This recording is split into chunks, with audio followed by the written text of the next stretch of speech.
Hi everyone. मैं dietitian Arun और मेरे साथ हैं आज डाइटिशियन पूजा जो कि एचओडी हैं पारस हॉस्पिटल में डायबिटिक्स डिपार्टमेंट के।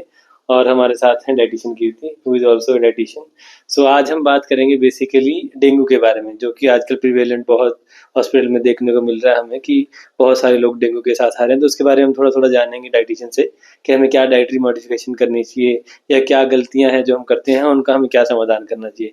तो आइए सबसे पहले तो जानते हैं पूजा मैम से कि डेंगू के बारे में थोड़ा-सा हमें बताएँगे कि डेंगू क्या है और हमें क्या बेसिक मॉडिफ़िकेशंस करनी चाहिए डाइट में उसको लेके? हाँ जी मैम। Hello everyone. बेसिकली क्या होता है कि डेंगू में हमारे प्लेटलेट्स कम होते हैं, उसके साथ साथ ही हमारा लीवर भी इफेक्ट होता है जिसमें हमारे एसजीओटीपीटी भी रेज हो जाते हैं।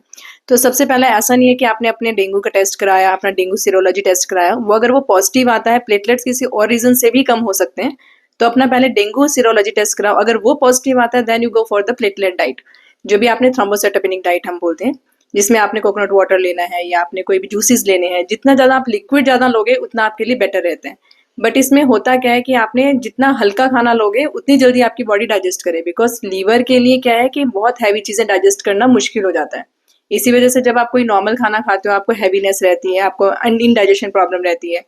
तो इसलिए जब भी आपने कभी भी डेंगू सीरोलॉजी का टेस्ट कराने पे पॉजिटिव आता है, तो आपने अपनी लिक्विड डाइट ज़्यादा रखनी है और सॉफ्ट डाइट रखनी है। इसमें क्या हमारा जो गम एरिया है, जो एरिया है वो सॉफ्ट हो जाता है, बहुत सेंसिटिव होता है। तो अगर इसमें हमें 3 चीज़ों का ध्यान रखना है, ना तो आपका गम ब्लीड होना चाहिए, ना वॉमिटिंग होनी चाहिए, ना लूज स्टूल होना चाहिए। अगर इन 3 चीज़ों से आप बच जाते हो, तो आपका प्लेटलेट्स इमीडिएटली रिकवर करना शुरू हो जाएँगे। लेकिन अगर आपको इन 3 चीज़ों में ही दिक्कत आ रही है, आपको कभी लूज स्टूल हो रहे हैं, कभी आपको वॉमिटिंग हो रही है, कभी आपको गम ब्लीड हो रहा है, तो आपके प्लेटलेट इमीडिएटली ड्रिप करना शुरू कर देंगे।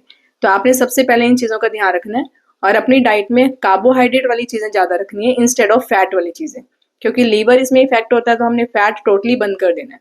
जितना ज़्यादा आप फैट वाली चीज़ें बंद करोगे, कैफीन वाली आइटम बंद करोगे, उतनी जल्दी आप रिकवर करोगे। Thank you ma'am. अच्छा, आइए डाइटिशियन कीर्ति से जानते हैं कि जो बेसिक गलतियाँ आजकल जो लोग शायद डेंगू के चलते करते हैं कि डाइट में कुछ ज़्यादा लेते हैं, कम लेते हैं, आइए उनके बारे में जानते हैं कि डाइटिशियन कीर्ति का क्या कहना है उसके बारे में? हाँ जी प्लीज़। यूजुअली हमने देखा है कि हैबिट होती है लोगों को अर्ली मॉर्निंग कॉफ़ी पीने की या फिर चाय पीने की, तो वो यहाँ पर आके भी यही डिमांड करते हैं कि हमें यही चीज़ें चाहिए।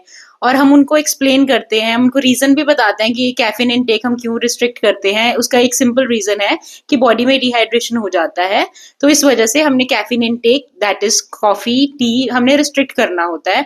बट पेशेंट यूजुअली नहीं एक्सेप्ट करते वो चीज़, वो बोलते हैं कि हमें हैबिट है, हमें इसके बिना कॉन्स्टिपेशन हो जाएगा या हम फ्रेश नहीं हो पाएंगे। We understand that thing also, but still जो जैसे अब डेंगू में इट इज वेरी इंपॉर्टेंट कि हम वो चीजें रिस्ट्रिक्ट करके रखें। बट ये चीजें पेशेंट नहीं समझते हैं कहीं ना कहीं।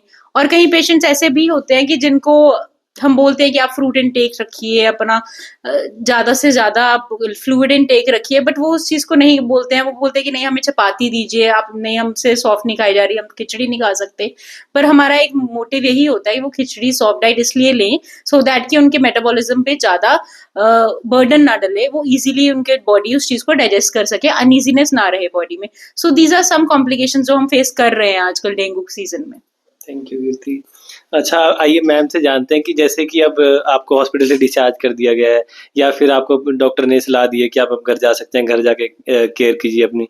तो आइए मैम से जानते हैं कि वो घर पे जाके क्या करनी है, कौन-सी बातों का हमें ध्यान रखना है और कौन-सी चीज़ें हमने अवॉइड करनी है? Please ma'am.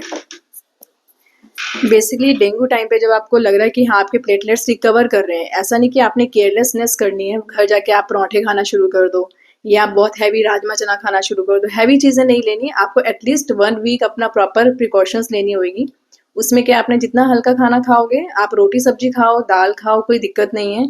अगर आपने राजमा चना वगैरह कुछ ऐसी चीज़ खानी भी है, बट उसको ओवर कुक्ड हो ताकि आपकी बॉडी ज़्यादा वर्कआउट ना करे। जितना ज़्यादा आप उसको ओवर कुक करके खाओगे, तो उतना ज़्यादा वो जल्दी डाइजेस्ट होगा।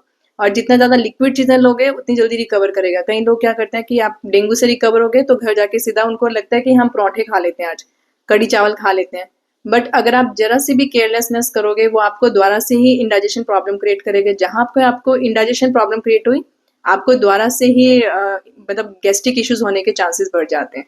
तो आपने थोड़ा सा इस चीज़ का ध्यान रखना है कि एटलीस्ट 1 वीक जो आप हॉस्पिटल में डाइट ले रहे हो, उसी में थोड़ी मॉडिफिकेशन करके, जैसे आप रोटी ऐड ऑन कर लो, लिक्विड ले लो, चाय कॉफ़ी कम रखो, ये चीज़ें अपनी थोड़ी प्रिकॉशंस ले लो। एंड अगर आपने चाय पीनी भी है तो आप ग्रीन टी ले लो या फिर कम दूध वाली चाय पी लो, क्योंकि मिल्क में फैट कंटेंट होता है एंड फैट ही इसमें हम बंद करते हैं।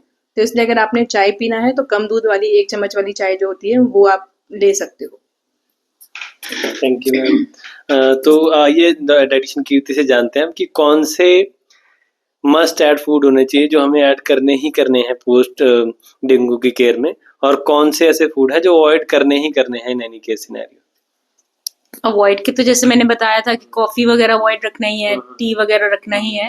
एंड उसके बाद जो ऐड करने वाली चीजें हैं वो है फ्लूइड्स, सूप ऐड करना है एंड लाइट डाइट ऐड करनी है, जैसे कि दाल आपने लाइट लेनी है, राजमा वगैरह चीजें थोड़ा सा अवॉइड कर सकते हैं फॉर सम टाइम, बिकॉज वो थोड़ा सा अनइजीनेस क्रिएट कर सकते हैं, इंडाइजेशन कर सकते हैं। एंड ये जो गैस्ट्रिक फूड तो ये होते ही हैं, जितना भी पैक्ड फूड है अवॉइड करना है, जैसे कि what ever is in packed form, बेशक वो कि कोई बिस्किट्स हों या फिर हैवी ग्रेवीज वाले फूड हों, वो थोड़ा हमने अवॉइड करना है, बिकॉज वो अनइजीनेस क्रिएट कर सकते हैं, गैस्ट्रिक इश्यूज कर सकते हैं एंड अनइजीनेस तो होनी ही नहीं चाहिए बॉडी में।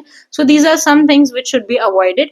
एंड फ्रूट्स एंड जूसेस वगैरह का इंटेक अच्छा रखना है, सो दैट की रिकवरी स्पीड में हो और उसका क्या कहते हैं टाइम पीरियड ज्यादा ना लगे रिकवर होने को, एंड शॉर्ट टाइम में आप रिकवर कर जाएं after discharge from the hospital. Thank you very much. So I hope this covers everything about dengue mostly.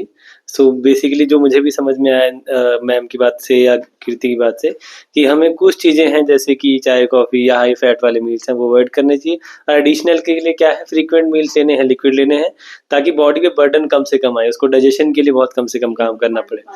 हाँ जी, और मैम का एक और सजेशन है जो शायद वो बताना रह गया है, तो वो बता देते हैं।